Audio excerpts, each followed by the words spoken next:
It's go. Good morning, everybody. Thank you very much. Good to see you all here after the summer break. Hope you all come back refreshed. I formally welcome you all to today's meeting of the Pension Fund Investment Subcommittee, dated the 11th of September, 2025. Sounds like a police recording.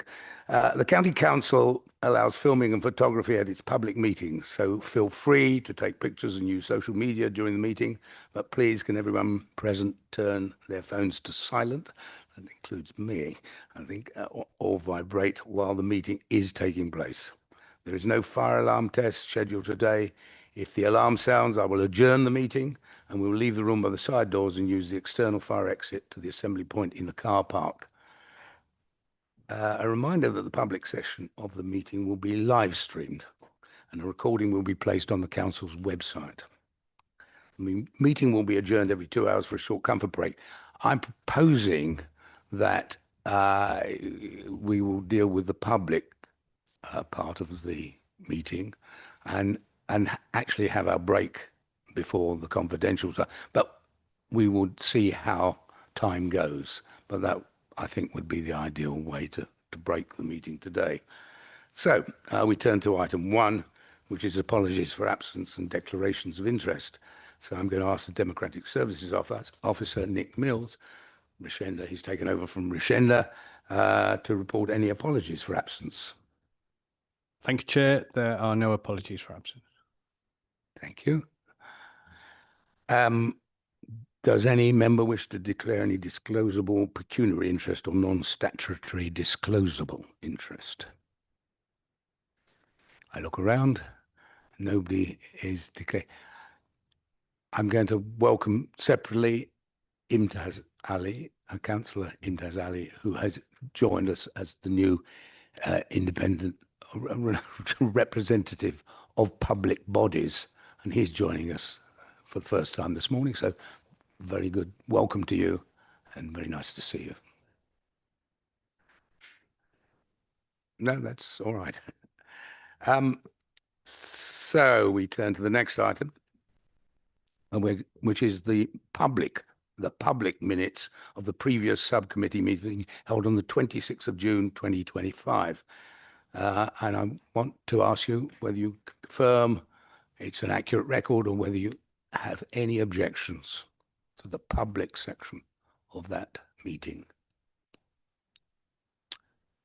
I hear no objections. So we turn to the action log, and I ask whether any members have any comments on the minutes action log. Good, all going well so far. To the best of my knowledge, there are no petitions or public questions. So I've had that confirmed by our Democratic Services Officer, so we move on. And the first item on agenda item 4 is an update report on stewardship and engagement. And I'm going to ask Ben Barlow, Funding and Investment Manager, to present the report. Thank you, Ben. Thank you, Chair. Standing report, so I'm probably quite familiar with it by now, so I'll just pick out some of the usual points and let the report stand for itself. So it's on page 15 of your pack. So looking in section 3 around the voting, so for this period, so for the last quarter, there's been 314 occasions to vote.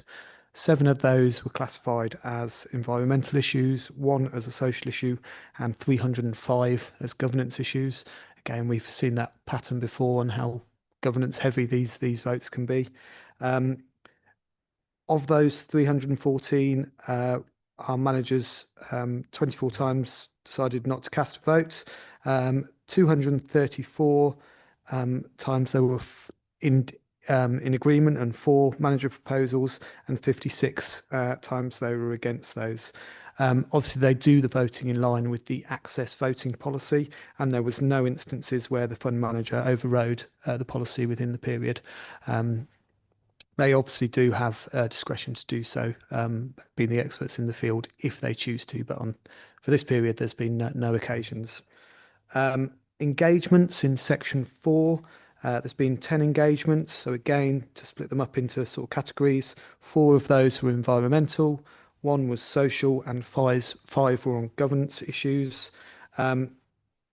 Obviously, we can't name the actual companies involved in the public section. So there is a private appendix, Appendix A, which holds the precise company details. But you'll notice in the report we've sort of named them Company A, Company B. That is explained within the appendix who those are. As with this report, as always, there's a lot of data that we get from the managers on voting and engagements that have taken place, but we have picked out some examples within each ESG section just to show the sorts of things that our managers are engaging with managers around. Moving on to stewardship code, so that's section 6 of the report. You remember last year we were very happy to attain signatory to the stewardship code. It's something that normally we would have to do a new submission for each year, but this year they've changed the sort of application process for it and the submission that you have to do to try and simplify it and standardise and uniform the reports that different funds and signatories were doing. So there was a consultation that went out, and because of that, they've decided this year that actually, if you've already got the stewardship code submission and signatory status, that you will retain it for this year. We will be, however, doing another stewardship code submission because we wouldn't want to be 2 years down the road and have a big jump of what we'd have to attain to keep it. So officers will be doing that, but due to the way the deadlines have fallen, you'll notice there's a recommendation in the paper to ask that officers have the delegation to do that, and we can just run it by the chair before we make the submission. But obviously it is something we would like to do, and we're quite proud that we will again retain that stewardship code signatory status. The last thing I was going to pick out was just the LAPF data again. So this is section 7. The table under 7.3 shows the companies and topics that LAPF as a whole, so this is across the LGPS, has engaged with between April and June again. And it shows where, as well, the voting alerts we've picked out in 7.4. So this is where LAPF will come forward and say this particular vote is happening. This is how LAPF would like to see voting happening. Generally, that is in line with the voting policy again, so it's all hand in hand. Of all the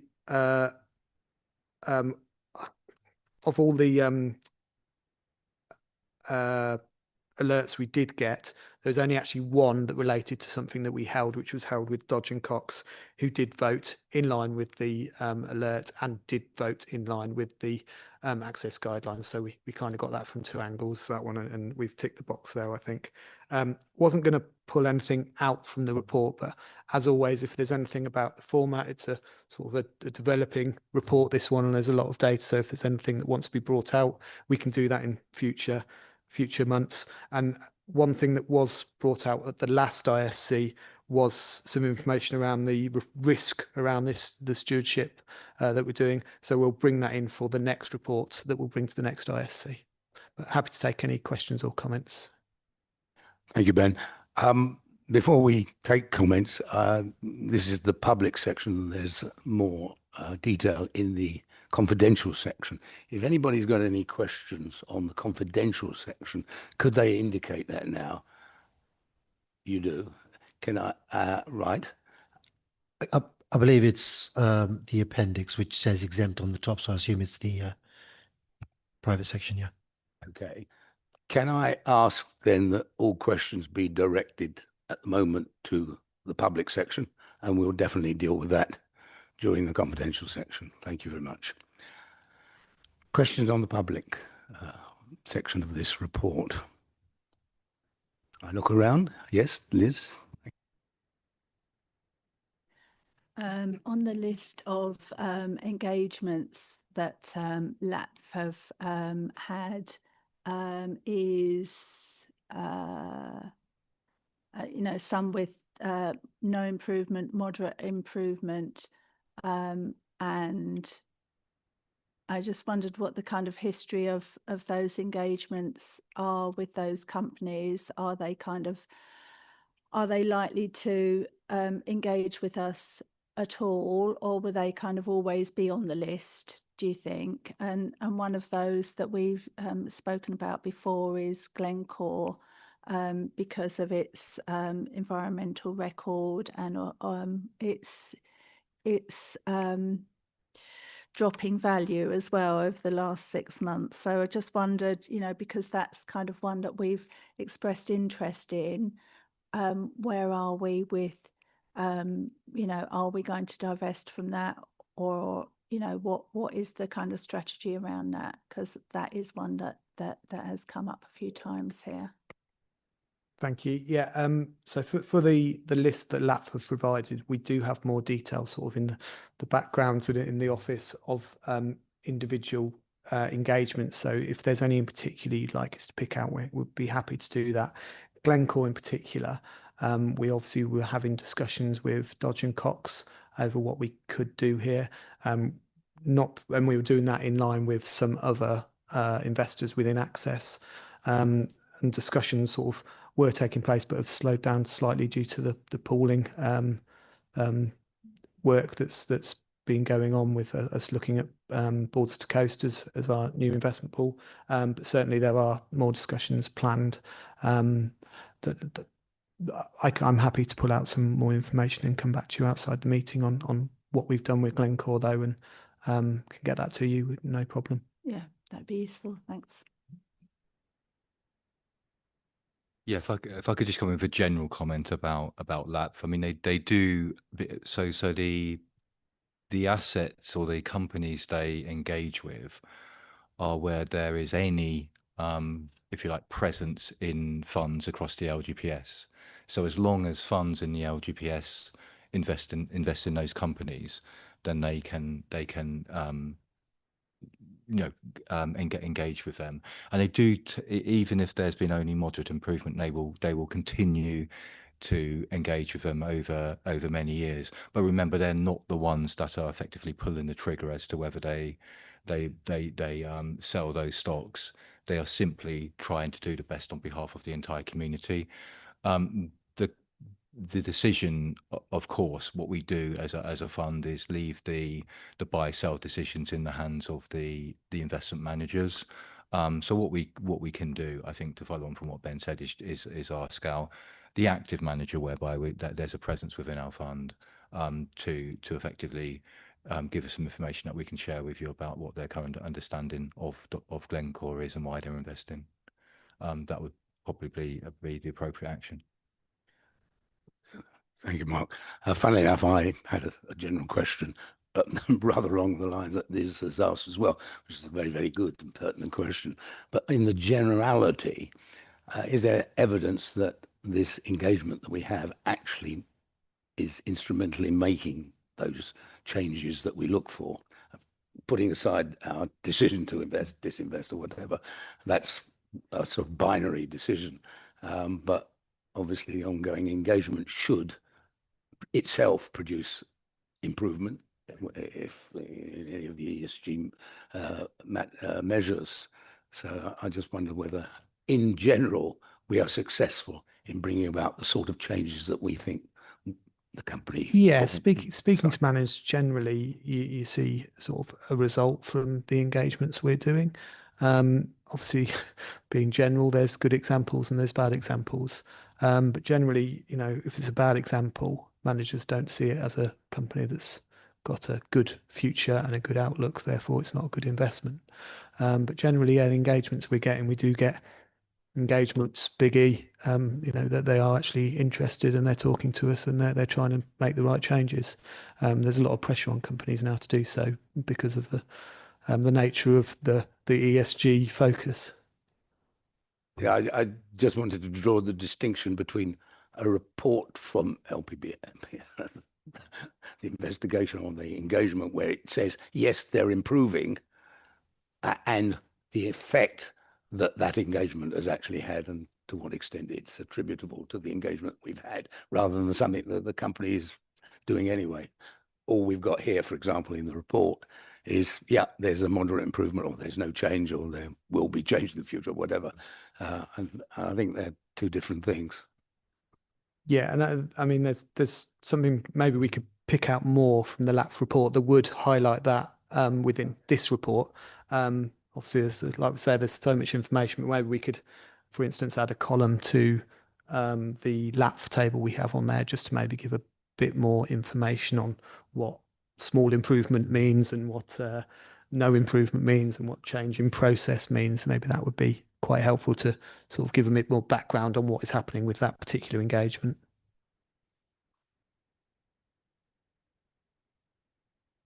Any more? Councillor Ali. Thank you, Chair, and through you. If anybody wanted further information around the type of engagement which the individuals, obviously this is a very high level, and for the purposes of a table, obviously it's perfect.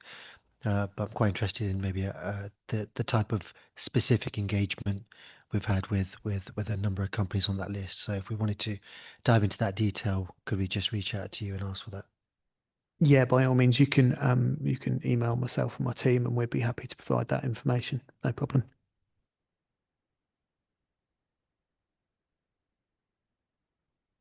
Any more? Okay, so we're being asked to note the report and delegate authority to approve and sign off the 2024-25 Stewardship Code submission to the Head of Pensions in consultation with the Chair and Vice Chair of the Pension Fund Investment Subcommittee.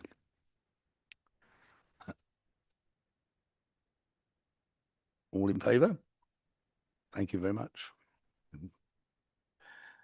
Now we move on to item 5, investment current topics.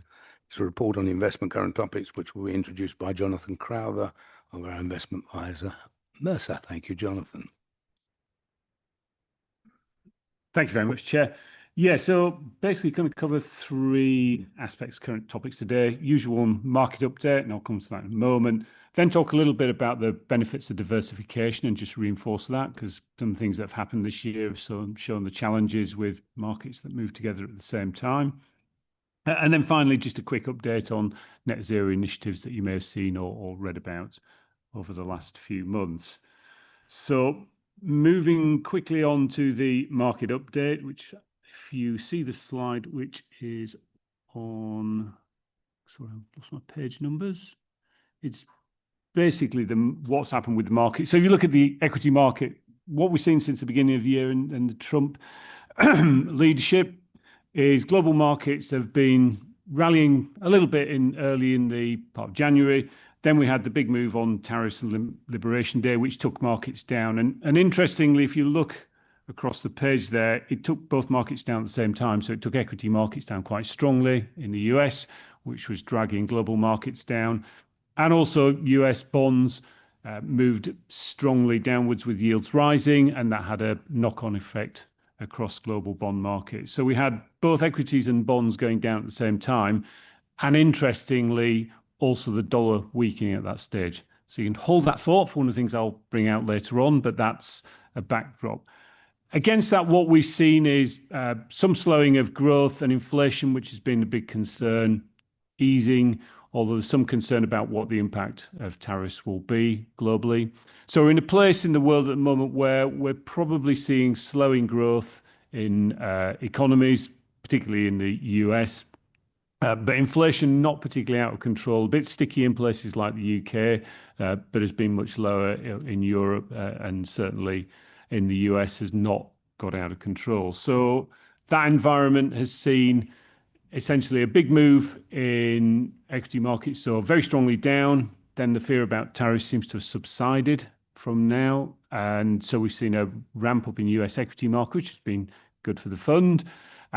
Looking out, it's hard to see that equities are going to be as strong going in the near medium to longer term. When we come on to the valuation, as we move through the next few months, one of the things we'll talk about is expected returns from equities in the future, because we've seen very stretched valuations, equities at all-time highs. Earnings have been quite robust, but it really is driven by a small area of the markets. Financials doing well, healthcare doing quite well, tech obviously doing very well, but the rest of the market not necessarily so. So in terms of where we go going forward, equities, I think, are going to deliver lower returns. In terms of bonds and credit in particular, healthy balance sheets for corporates have meant that the spread over government bonds has got tighter and tighter and tighter. And so we're getting near to pretty all-time lows in terms of that spread. But there's no real warning signals on the horizon immediately in this future as to why those would blow out. So the outlook, moving on to the next slide, as I said, growth looks sort of stabilizing. As we've gone through the summer, the job figures coming out of the US have slowed off somewhat. So now we've moved from a policy of where it looked like interest rates were moving to an expectation that the Federal Reserve will cut interest rates probably by 25 basis points in the next 2 or 3 weeks. Inflation looks to be under control. The market seems to be shrugging off the impact of tariffs, and certainly it's not feeding through into the inflation numbers at this stage. I said central banks looking to cut. UK cut recently, US looking to cut again. Europe has been cutting earlier in the year, so there's been that downward movement. But we think there are a lot of risks potentially that we need to be mindful of going forward. Stretched valuations, some sort of shock may cause problems going forward. So it's definitely a time to be quite cautious about the future. Just summarizing on this, what I said earlier in terms of slides going forward, equities, said, I think are fully valued. We think there are some pockets of opportunity in fixed income. So there's growthy areas in fixed income. But again, spreads have been tightening, so we may get some challenges if we start to see impacts of inflation reductions not coming through. Defensive fixed income bonds have been selling off for the most part of this year. We've seen US rallying. UK is in a tricky time. All eyes are on the budget for the UK and its big 3D problem, which is its deficit, the amount of debt we've got, and the unfortunate demographics. So there's a real crunch point coming for the UK. Markets have been quite sort of punishing in terms of the price of UK debt and where yields are. And it will be interesting to see how the government addresses that in the next few months. So expect a choppy time for UK bond markets going forward, which might provide useful buying opportunities as we get into the strategy review.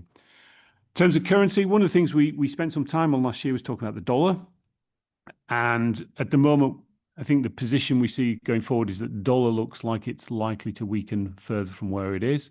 And that will have some impact on terms of hedging strategies. In the past, dollar's always been really positive for the funding that we've been allocated to overseas assets, particularly overseas equities.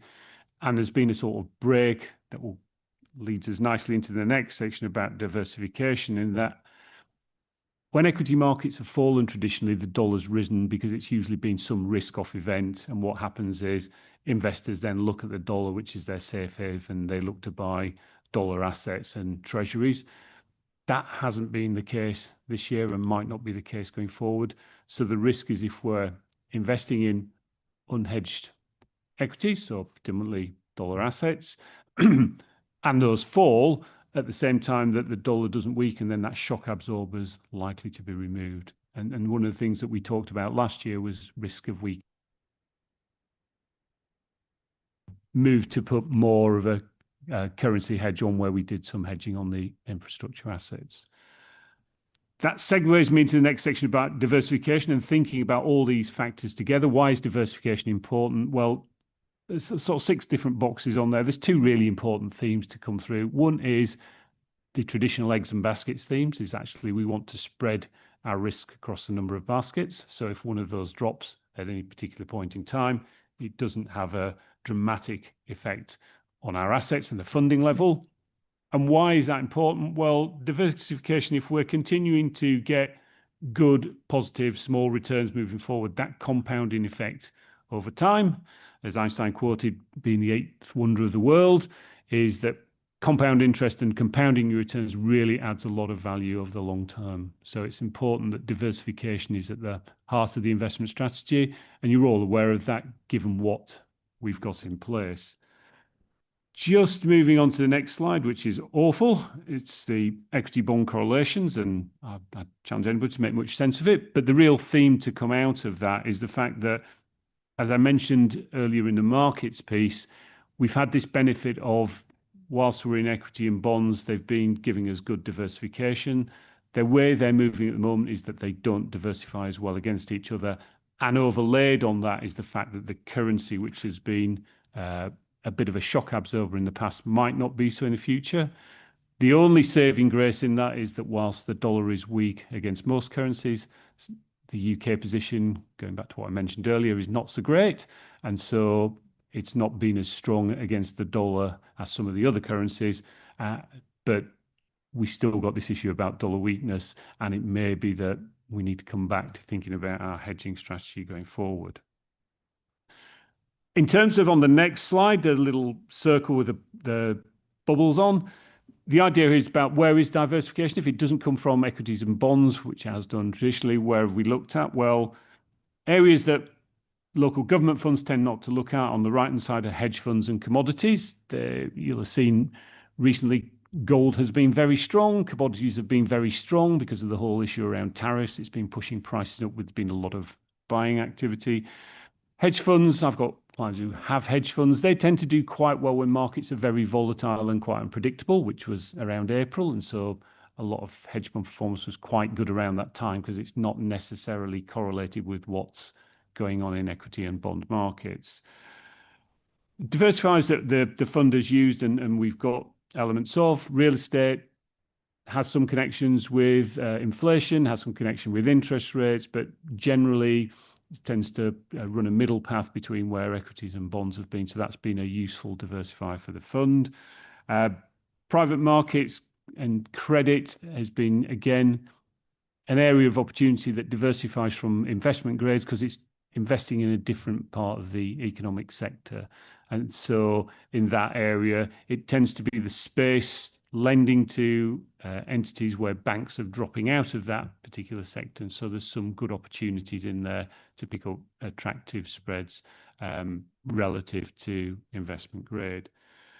A couple of the on the left-hand side, frontier market debt, that's just all about looking at the sovereign debt of non-emerging market countries, countries that are less creditworthy than emerging markets.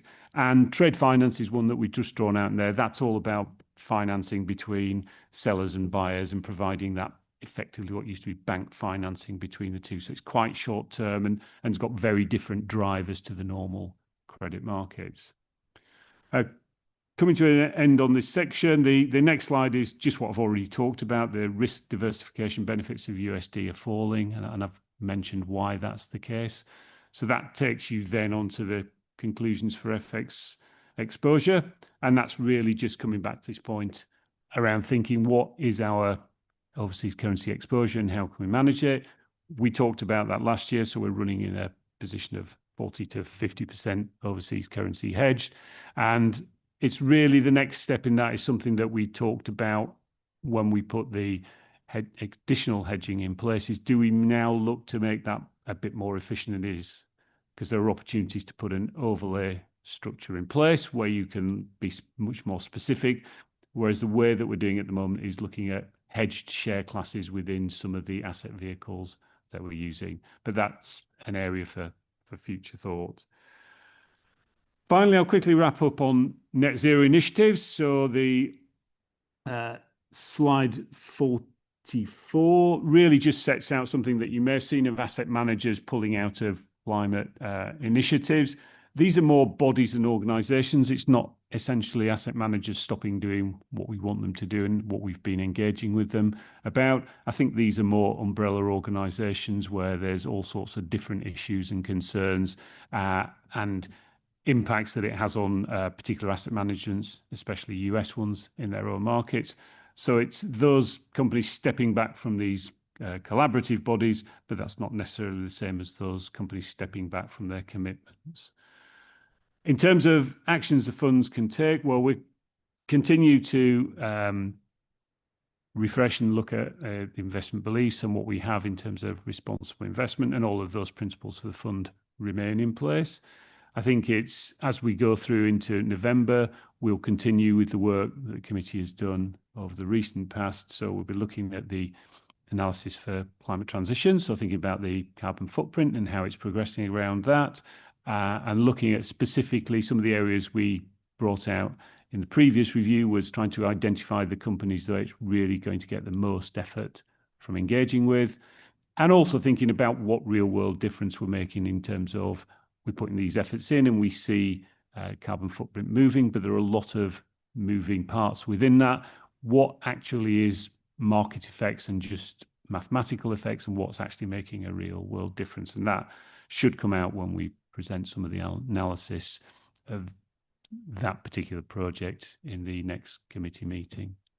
So quick whistle stop through current topics. Lots of things going on in the world. Clearly, investment markets move on an hourly basis at the moment and have been doing for the last 7 or 8 months.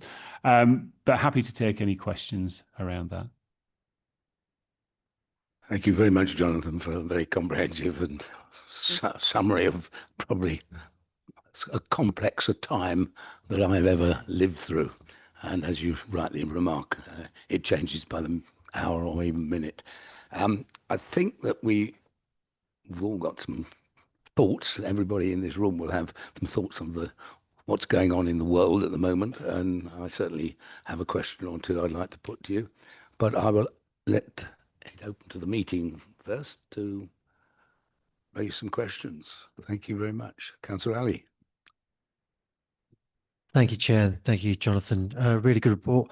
I might struggle to articulate this question because I think it's a fairly complicated part of your report.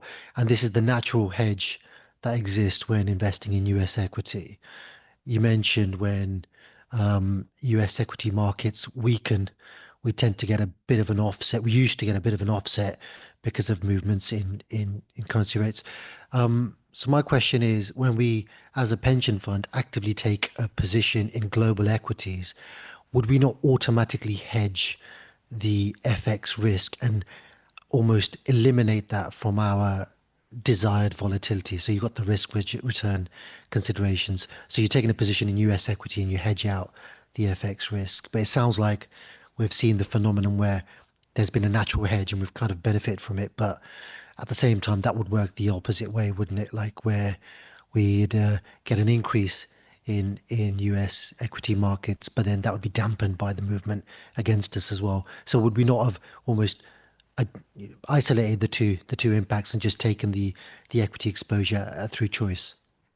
And that's essentially what the fund has been doing in equity. So it was not buying across the equity investments that the fund has. Some of it is hedged anyway. So we have hedged share class in global equities and we have unhedged assets as well. One of the things that the committee talked about last year through 2024 was concern about dollar was very strong last year and kept being strong, and some concerns were raised. And that's why we looked at that. We wouldn't necessarily look to hedge all of the overseas currencies. Dollar's a big chunk of it, but we've also got euro, we've got yen exposure. There's a basket of currencies. If you want to hedge all of the exposure itself, then the way to do that would be to put what's called an overlay structure in place, where you feed all of the asset information from all the managers into a central asset management area. And then they'll look at all the currency positions, and then they can exactly implement a strategy that might be anywhere from 0% to 100%. That's something that officers have been working on and exploring and finding out a little bit more. So we had a meeting this week just to do a bit more discovery about that. If that structure was in place, I still believe that we wouldn't be advocating for a 100% hedge of all the equity exposure, but it's a balance somewhere between sort of 40 and 60% seems like a reasonable. There's no exact science with this. There's no solution to it, but I think it's prudent at this stage to have a decent amount of hedging, certainly in line with what the fund has got at this point in time. So I hope that answers your question, but I'm happy to expand more if you want. You're welcome. So thank you for the report again, useful. In my mind, one of the questions was about stress testing the move for more diversification, and what is the scope of the journey we need to take to get to that position of more diversification. So firstly, stress testing because of the uncertainty, and secondly, the journey. Yeah, so as we go through the investment strategy review, that's one of the things that we'll do is we'll look at the different asset allocation strategies, and then we'll look at the stresses in terms of the value at risk and how that impacts on the fund for different strategies, and balancing that against what impact it has on the expected return. So all of that work is definitely going to come forward in the next few months. We're at the stage where I understand the actuaries will be doing the liability data, and my guess is that that's probably getting pretty close to finished in terms of them putting valuation together, and then it will be into the strategic investment review of looking at all of these points around diversification and what impact it's going to have on the funding level and on contributions for employers looking forward.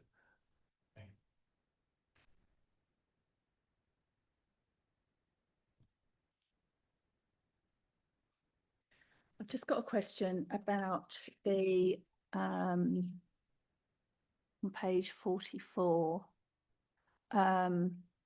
about the asset managers departing from collaborative climate initiatives. And I know you've said on there, or the report says that investors should focus on asset managers' stewardship priorities rather than membership of specific groups. But doesn't exiting from the specific groups kind of indicate that they might be moving away from looking at best practice around reducing climate risk? I mean, what is your kind of take on that?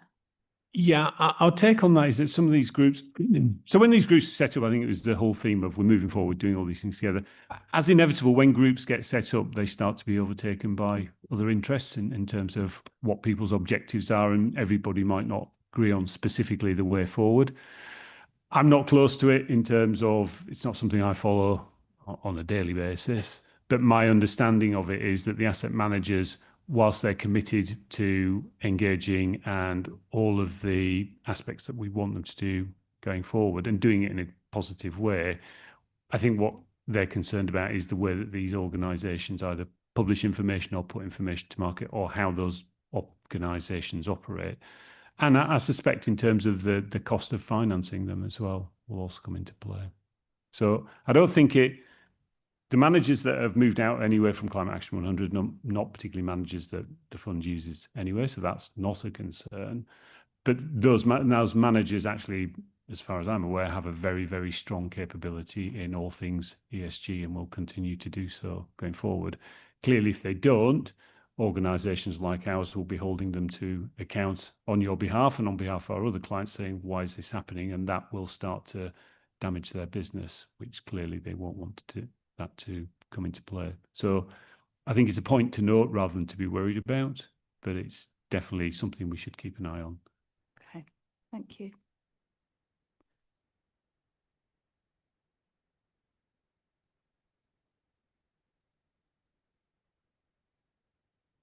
I'll ask a question, if I might.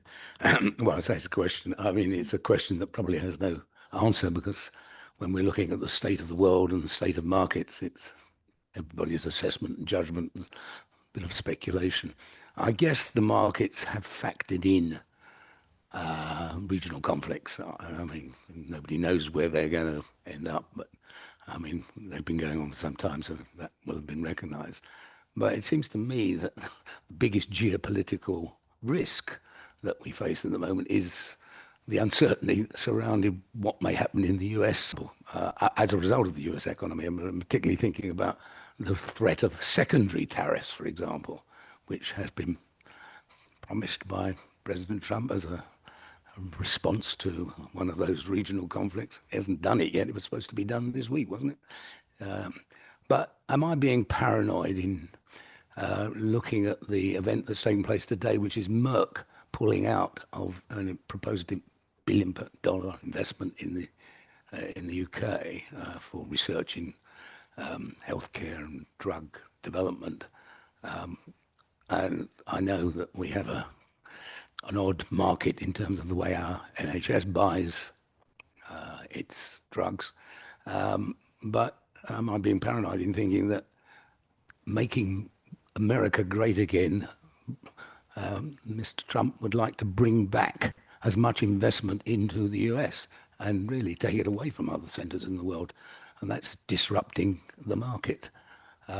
So, I mean, this is an event that's happened today. I mean, it'd be difficult to comment on, but I've just got a little, that particular uncertainty and risk seems to me something that maybe is not factored in yet. Yeah, good open-ended question. Open-ended questions are great because you can just chat on and give some views really rather than a specific answer. I think markets are quite sanguine in terms of they spent most of the early part of the year knee-jerking around and not really sure what was going to happen. Then something quite dramatic happened, and so they reacted very strongly against it, particularly bond markets, because that's where the Americans really have to take notice because they borrow lots and lots and lots of money from the rest of the world, and they have to pay a price for that. I don't think anybody would, even with Trump in charge, would be particularly expecting that the US would ever default on its debt, neither the UK nor France, what's happened this week. But what investors will do is demand more compensation for lending money to them. And that, when you're running big deficits and you've got a big interest rate bill, is going to be expensive. So I think what we saw was that markets reacted very strongly in early April. And what happened was the US administration pedaled back from that substantially. And they kicked the can down the road and they keep kicking the can down the road. And I think the market's just almost becoming numb to it in that, well, okay, we're not quite sure what's going on. There might be something coming, we're not certain, but we'll just go back and focus on all the other things that matter that we usually look at, which is what companies doing in terms of earnings, how are they delivering that? Is the employment growing? Is the economy growing? People spending money? What's inflation? And I think that's what we've seen over the last few months. We've seen strong numbers coming out of the tech firms. Financials are doing very well in an interest rate environment, which is positive for them. So I think that's what's carrying the market forward. In terms of horrific geopolitical events going on all over the world, none of them really have a direct impact on investment markets at this stage, unless something happens like happened in 2022, where there's a real shock to either a commodity or interest rates or a specific area. And that hasn't happened. So I think the market will just, because there's a very famous quote from a chap called Ben Graham that said in the short term, markets are voting machines, in the long term, they're weighing machines. I think what's happened at the moment is the market's starting to think about, actually, we'll think about weighing. Where does the money come in? That's where we'll invest, where we're getting a return on our money. If there's a knee-jerk reaction or something happens or something concerned, they'll get back to a voting machine and thinking which way we're going to vote going forward. And that's the sort of balance that you've always got between short and long-term views of the market.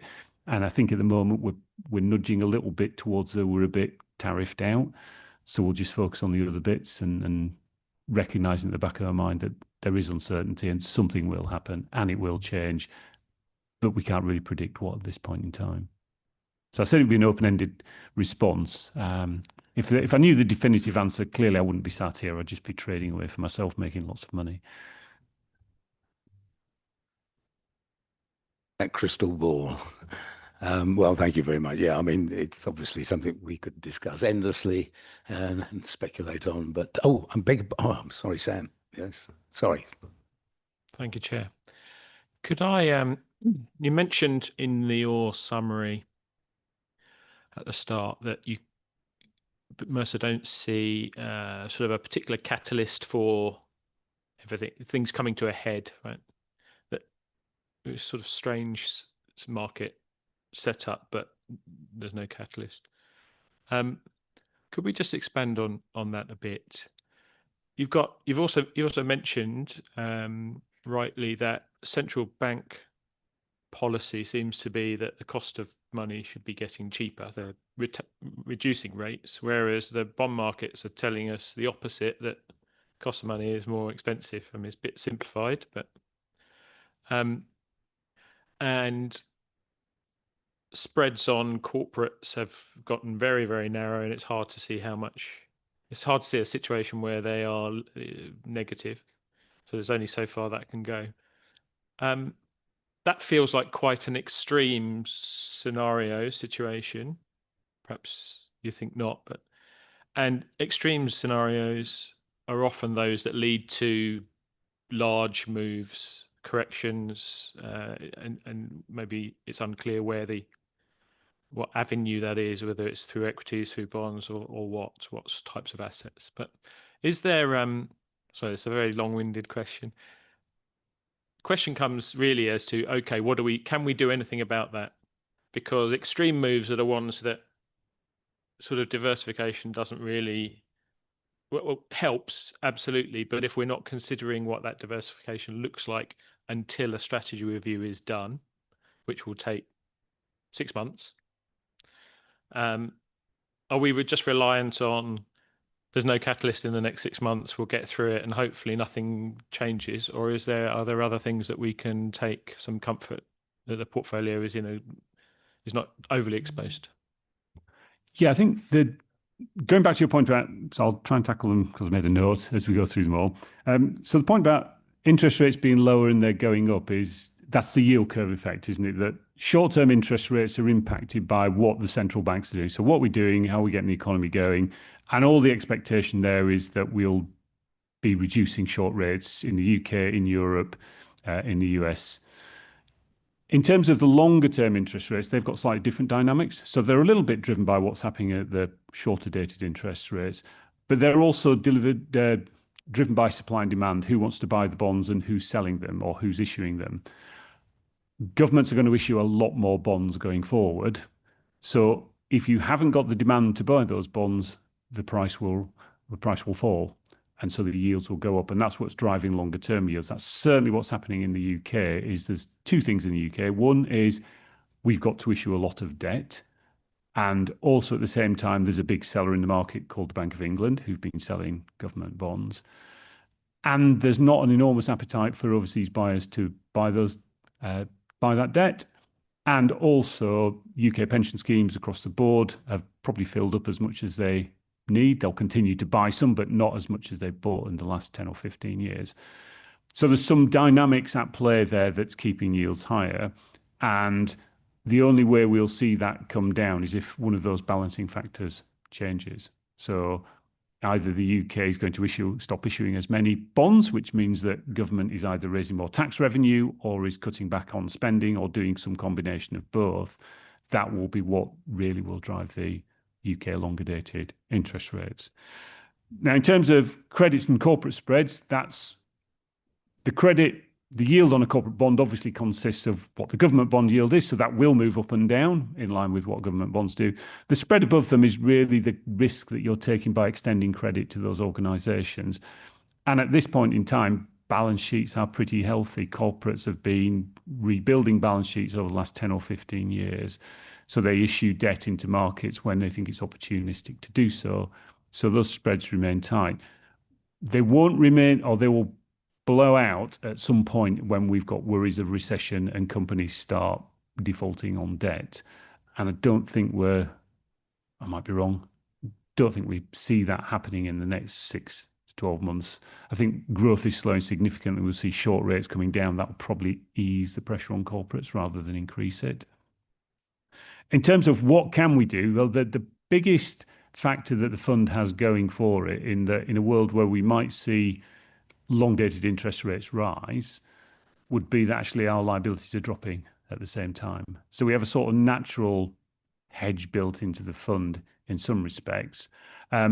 Diversification adds elements to it. We are diversified in certain across the fund as a whole. In terms of really point risk that we can protect against, the only way you can really protect against point risk is to do something that probably involves some type of protection overlay strategy, which would probably take about 6 months to set up anyway. So not really available to us. If it was, and the fund did have that facility a number of years ago, then that would help us to add some sort of insurance policy against a particularly rapid movement in, say, equity markets downwards. So my long-winded answer to your extended question is I believe the fund is doing a lot of the things that it should be doing. We can't guard against a specific COVID type event that might just suddenly happen. But what we do is we've got some mitigants in place that will mean that it will smooth out the impact of us as compared to if those mitigants weren't in place. And as we go through the strategy and look at review investment strategy, which does take a bit of time, but it's a really important exercise. It will teach us a little bit more about how robust and resilient our funding level is and what impact that will have for the sponsoring employers' contributions. So I hope that answers your question. Jonathan, can I add one Yeah, sure. extra very short point, and it's around rebalancing discipline. And so that's something that can be taken in the short term, which is when we see in equity markets performing very strongly, is taking some of those gains and not relying on equity markets to continue to perform strongly. And we'll come back to that in the Q2 report, but that's an action that can be taken in the short term. Any more? I look around. Well, Jonathan, thank you very much for taking us through the complex economic world in which we are living at the moment. Very, very helpful, and obviously points to note when we consider investment strategy in the next, I think it's next meeting, but very, very useful indeed. Well, we're asked to note the report, and I don't see anybody who doesn't want to note it, so I think we should proceed, and thank you very much. And we'll move on to the next item, which Chris West has mentioned. It's the public, the public part of the Cambridge Pension Fund Quarterly Monitoring Report, and Chris West from Mercer is going to present it. Thank you very much. Thank you, Chair. So I'll start on page 51 of the meeting packs, which is the executive dashboard. So starting on the left, funding position over the quarter. So the liability value, the estimate of the fund's liability value was very slightly lower over the quarter. And this goes hand in hand with the asset value when we look at the funding position. Assets grew strongly over the quarter, so £115 million in asset growth, which led to a slight increase in the estimated funding position. As per the previous meeting, the caveat here is that that estimated funding position is based on assumptions that were set over 3 years ago and will be revisited as part of the valuation. But still positive asset growth and liability values were slightly lower. In terms of asset allocation, a relatively quiet quarter in terms of asset movements between the fund's portfolios. There were very small capital calls into Timberland and into the Foresight private equity mandate. So that's where the fund has made commitments to those asset classes, and it takes time for the managers to find investment opportunities and to call for the cash from the pension fund. In terms of positioning, so Jonathan talked about the market backdrop and what's happened over the year to date. You won't be surprised that equities are overweight owing to their very strong performance. They were 3.2% overweight at the end of June. With alternatives the most underweight portfolio, and I'll come back to that point as to why they're underweight and the action that's been taken to address that position. Performance on the right-hand side, so I talked about asset growth during the quarter. So the assets delivered a return of 2.4% over Q2. That's 1.4% behind its benchmark, and that benchmark is made up of a number of underlying targets for each mandate. Again, I'll come back to that point. But the key contributors you can see below the table. So that underperformance was largely attributable to private equity, and due to it being not currency hedged and having lots of exposure to the US dollar, which weakened over the quarter, and to Longview, which is one of the fund's active equity managers, slightly offset by positive contribution from J.O. Hambro. I won't dwell on the next page for too long. I think Jonathan's provided a pretty comprehensive review of market returns over the year. What you'll see from the two charts is those buoyant, strong equity index returns on the left-hand side, and also the impact of currency and the impact of the weaker dollar, whereby the green bars are what you might get for an unhedged, for a hedged investment, sorry, the blue bars for an unhedged investment. So if you're unhedged, you're exposed to the dollar, those returns have been lower as the dollar has weakened. Page 55 covers a very high-level view of the headline asset allocation by asset class. So you'll see global equities 3.2% overweight. Infrastructure at the bottom of that chart on the bottom right-hand side was underweight by just over 1.5%. There have been commitments made to infrastructure, so to IFM as one of the global infrastructure managers, and to Stafford Timberland. Those commitments equate to around 1.5, 1.6%. So as they are drawn, you will see that position come back towards its target, all else equal. What we'll also have seen over, I guess, moving on from the end of June is that position will have extended over July and August, with global equities becoming more overweight as equity index returns have continued on their strong path. So there has been some rebalancing action that was undertaken at the end of August. Around 2% of the pension fund's assets taken from one of the equity portfolios and moved to index-linked gilts. So action is being taken to help address that overweight position on a short-term basis as well. Page 56 covers the headline performance again at asset class level, and we will drill down later into some of the manager details. Equities have delivered strong absolute returns over the quarter, and also moving to the right-hand side, it's been a very strong 3-5 year period, a very strong period for equity markets. Equity portfolio was ahead of its benchmark in Q2, but is behind over 1 year and 3 years, and that's largely attributable to performance of JO Hambro, one of the active equity managers. Fixed income or bonds, so they've delivered low single-digit positive returns for the fund over the quarter and over the 1 and 3 year period. Behind the benchmark, which is due to multi-asset credit, but ahead of the benchmark if we look to the right-hand side over 5 years. And then alternatives, which is a very large, very complex portfolio. It's around a third of total fund assets. That's been the leading detractor. When we look at total fund performance being behind benchmark, that's largely due to the alternatives portfolio. So negative return in Q2, and currency and the US dollar weakness in particular has been a key reason for that underperformance. Page 57, we start to drill down into some of the asset manager allocations there. So you'll note that equity is overweight, as I've touched on earlier. It's most overweight in the passive equity portfolio. And in particular, you'll note the UBS Climate Aware rules-based portfolio that is currency hedged. So that's an area of the portfolio that hasn't been weakened by the US dollar exposure. So that's been a positive tailwind for that particular mandate. And for that reason, given it's the most overweight relative to its target, that was the portfolio where the rebalancing was taken from. So again, just trying to rebalance allocations back towards strategic targets there. And then page 58, I'll touch on manager allocation within the alternatives portfolio.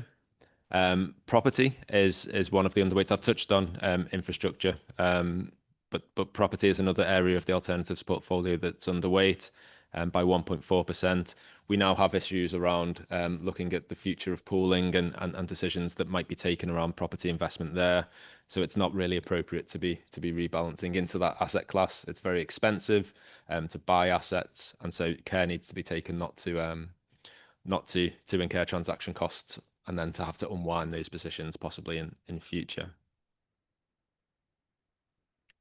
As I said, page 59 covers the infrastructure portfolio. I won't dwell on that. I think I've touched on the action that's being taken to address the underweight positions within that portfolio. So instead, I'll move on to page 60, which we start to drill down again into manager performance. And I'll spend a little bit of time on equity manager performance. And it really comes back to the point around having different exposure to different equity styles. So the 3 active managers, so JO Hambro, Dodge & Cox and Longview, are all 3 quite punchy portfolios, actively managed, look to take lots of risk relative to the benchmark with a view to add value by outperforming that benchmark. The market backdrop favoured a growth investment style. We've seen the biggest positive contributions to returns coming from the US and the tech sector, driven by lots of optimism around AI and how that might impact profitability for many of those tech companies. Also, life sciences are a positively performing sector, and so more defensive and value-focused sectors, utilities and energy haven't kept pace. So JO Hambro, who I noted earlier, have been behind index over longer term periods. and we'll come back to later in the meeting, but they've been replaced now in August.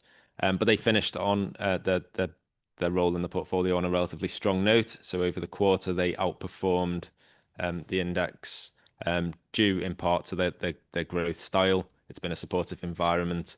There are many positive and negative contributors within that portfolio, but I guess good to note that they've outperformed there. Dodge and Cox, who follow a value style.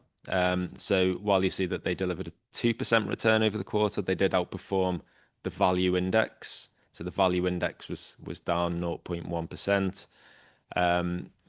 Why did they fail to keep pace with the broader index? Well, their value investment style means that they are underweight to tech, as you would expect them to be.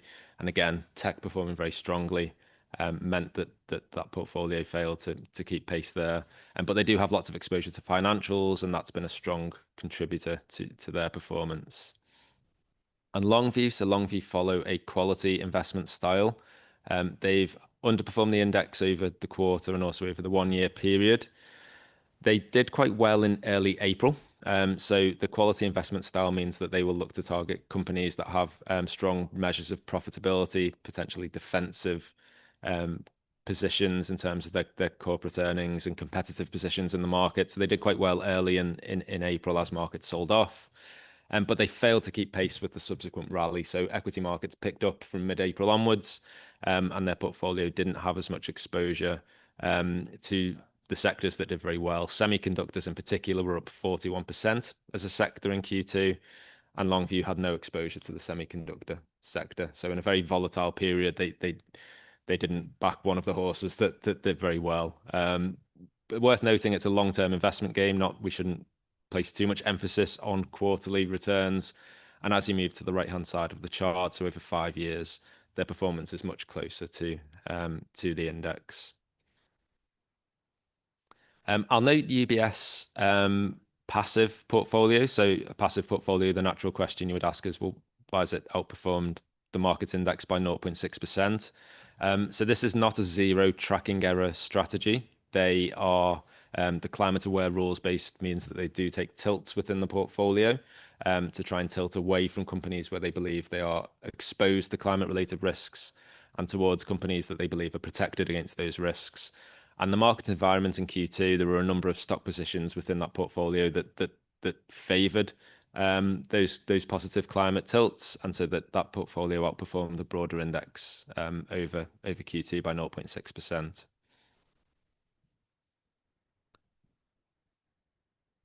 I'll move on to page 61 now. So this is the alternatives portfolio, and I'll touch on some of the drivers of performance there before we pause for the break and before we move into private session. So if we strip out private equity, which is a large element of the portfolio, the alternatives return will have been modestly positive.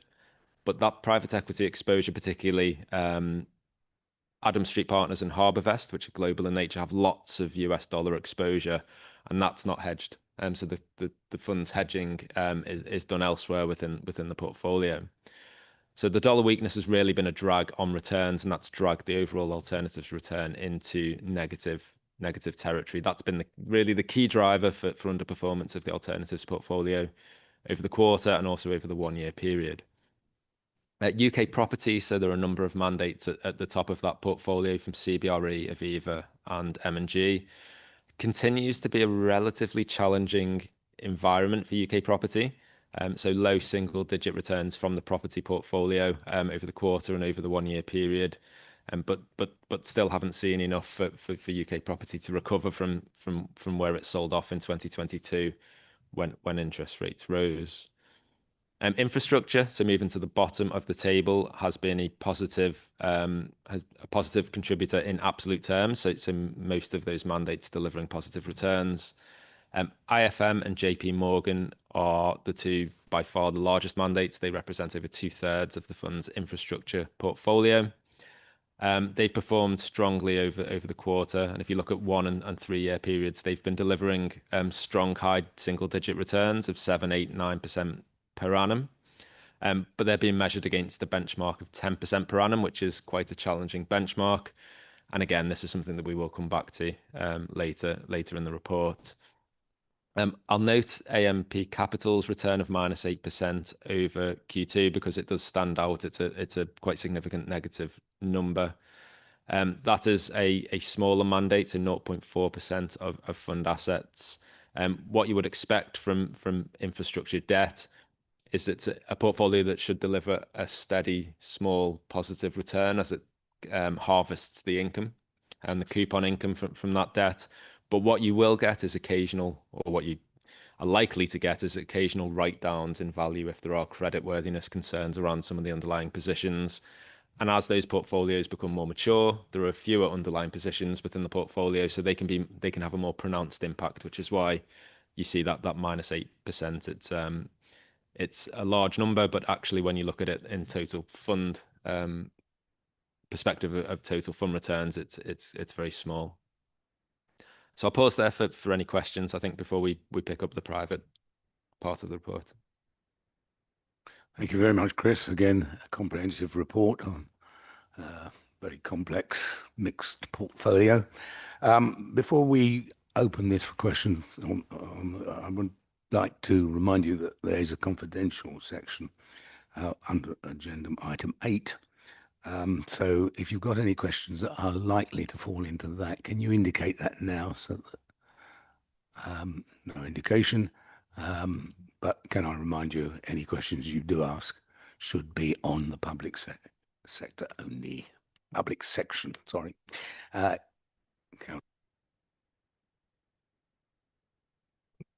Thank you, Chair. You preempted my hand. I didn't even put my hand up, but I was intending to. So, on if this is exempt, please do shout because I'm not sure if this is. But page 58, it talks about our investment in CCB, which I do know is an exempt item later on the agenda. My question is specifically on the market value that we recognise on page 58.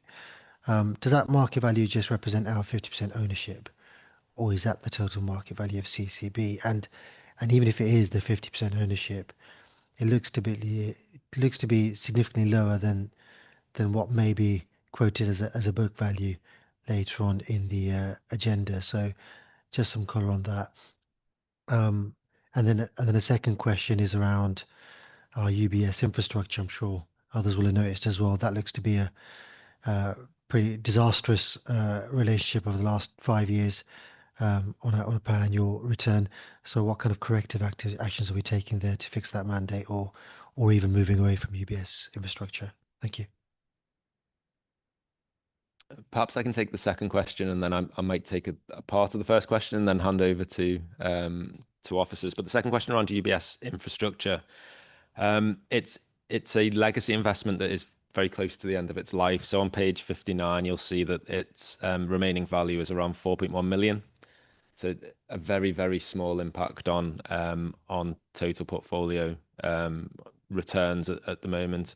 Yes, absolutely. When you look at the long-term returns, it's not been a good investment, but there's no action that needs to be taken or that can be taken. It will naturally wind off. It has a very small number of remaining positions, infrastructure positions, and the UBS are in the process of trying to sell them and find an exit strategy to redeem as much value, as much of that 4.1 million as they can over the course of the next, I guess, 12 to 18 months. That's likely to move out of the portfolio. The question around the bank and the positions in the bank. So the valuation here in the report represents the fund's owned value. So that feeds through. So this is only the fund's ownership. In terms of the valuation methodology, I don't know, Ben, if you want to pick that part up. Yeah, so as part of our closed down processes and doing the actual funds accounts, which we're working through at the moment, we do a external valuation on Cambridge and Counties Bank. Once we get that and it's then formalised and put into the final accounts, we will then forward that on to Mercer. So what you're seeing here is sort of a point in time at the end of last year. We've still got the valuation to go through, and then it will be put through into form which you're seeing here. Just as a follow-up, if I may, Chair, how frequently is that value captured? Is it a quarterly update, a half-yearly update, or? So with the accounts, it's yearly. So we do evaluation of the bank, and that's done by Grant Thornton external, because it is such a controversial is the wrong word, but certainly a different type of asset that we'd normally own. So it obviously comes up a lot under a lot of scrutiny, which is why we get a separate valuation. If I may, Chair, yeah. So what's in that table is effectively the previous year's valuation, whereas what's in the paper in it is the what it will be going into the current account. So it's the very, very latest figure. So there's a bit of a mismatch. Yeah, thank you.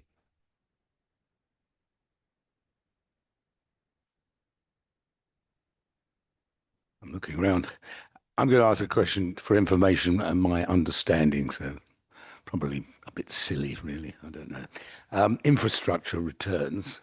Can I just ask whether that's sort of a realised return, or is I say a theoretical value on? I mean, are these dividends received from the fund, the infrastructure funds, or are they, because infrastructure projects are very long term, and because I understand infrastructure funding, loan funding, that will produce a regular return as interest is paid. But well, again, what is the basis of the return calculation for the infrastructure funds?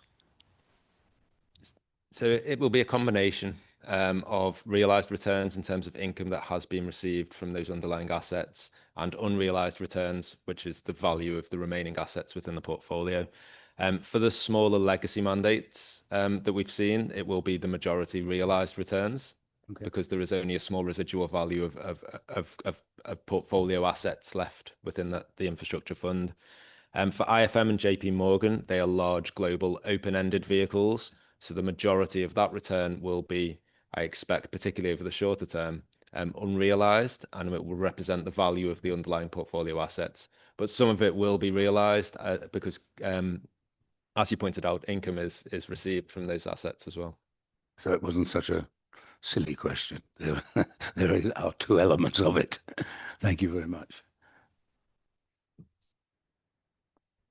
Well, if there are no further questions, I ask the committee to note the report, and if there are no further comments, we will take that as read. Thank you very much, Chris.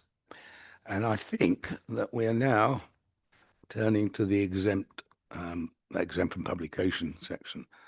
We will need to decide whether to exclude the public and press from the remainder of the meeting while these items are discussed. The exclusion will be on the grounds that the reports contain exempt information under paragraph 3, part 1 of Schedule 12A of the Local Government Act 1972 as amended, and it would not be in the public interest for this information to be disclosed.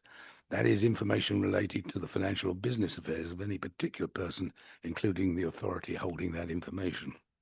If any subcommittee member objects, please indicate that now, and we will then move to a vote.